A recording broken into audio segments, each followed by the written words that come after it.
안녕하십니까? 이번 시간에는 막말에 대한 이야기를 좀 해보고 싶습니다.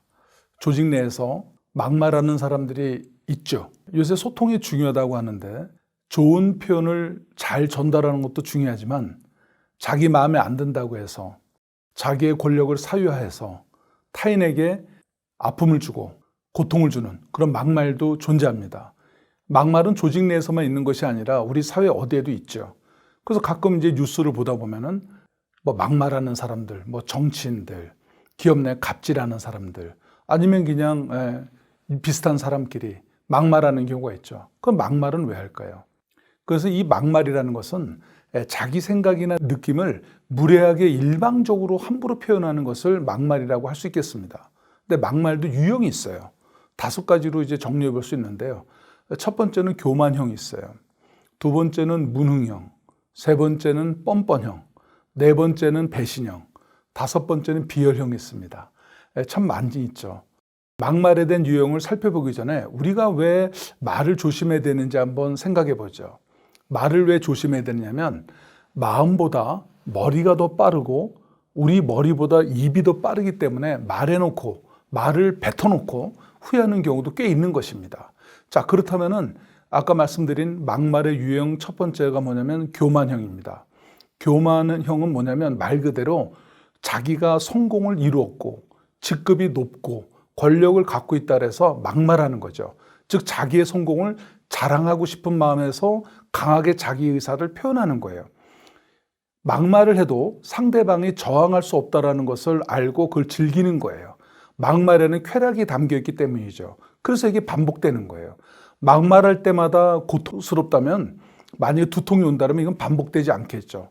그러니까 막말하면은 뭔가 이렇게 쾌락이 있는 거예요. 그래서 또 막말해서 상대방이 저항이 없으면 그걸 계속 반복하는 거죠. 그러다 보면 자기가 막말하는 걸 눈치 못 채고 괜찮다고 생각을 하는 거죠. 그런데 이게 잘 나가는 사람들이 막말 함부로 하다가 한 방에 훅 가는 경우도 있죠. 그래서 교만하지 말고 조심해야 되는 경우가 있습니다. 네, 두 번째는 무능형입니다. 실력이 부족한 사람이 자신을 보호하기 위해서 오히려 더 강하게 어필하는 경우가 있죠. 남들이 두려워하는 행위를 하면 남들은 그런 사람을 건들고 싶어 하지 않거든요.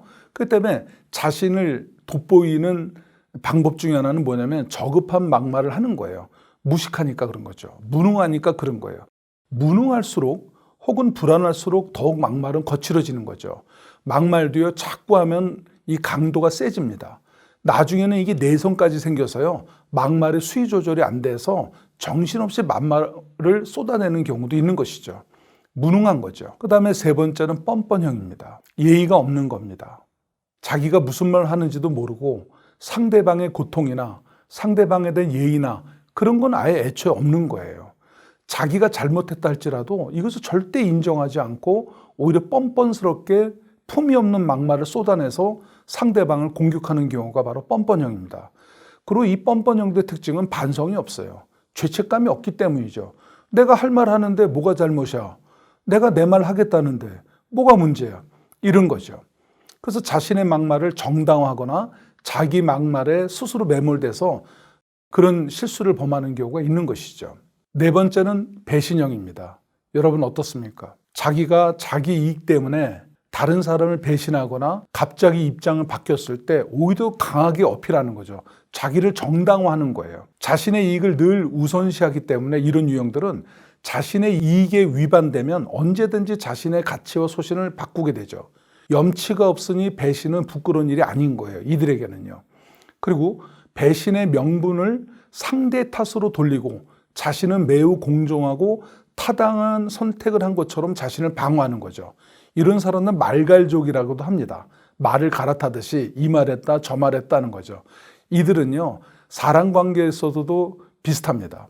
이들은요, 다른 사람과의 만남은 너무나 쉽고요, 헤어짐은 지저분한 경우입니다. 그래서 배신형들이 있는 것이죠. 마지막으로 비열형인데요.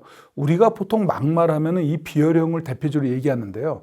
의도적으로, 고의적으로 상대방에게 깊은 상처와 흉터를 남기기 위해서 막말을 하는 거예요. 이들의 특징은 뭐냐? 비열형들은 가장 아픈 것을 건드려요. 건드려서는 안 되는 것을 건듭니다. 그 잔인한 거죠. 그것도 굉장히 태연하게 표현을 해요. 그래서 이 막말 유형 중에서 속된 표현으로 아주 악질인 경우죠.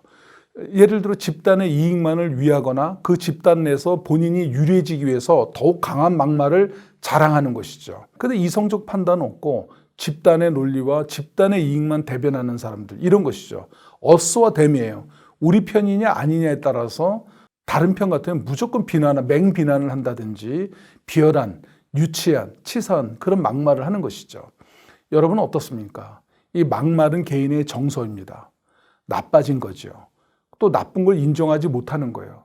자기를 정당화하는 겁니다. 어찌 보면 정의 중독에 빠져 있는 사람들을 할 수 있겠죠. 특히 조직 내에서 리더들은 목적이 어떻든 무엇을 위하든지 간에 그 과정에서 막말을 사용한다든지 하면 그런 것은 갑질로 표현될 수 있고 해석될 수 있기 때문에 자신의 말을 할 때 선택하는 단어, 문장, 톤, 표정, 상대방의 반응, 이런 것들을 잘 살펴봐야 되지 않을까 생각합니다.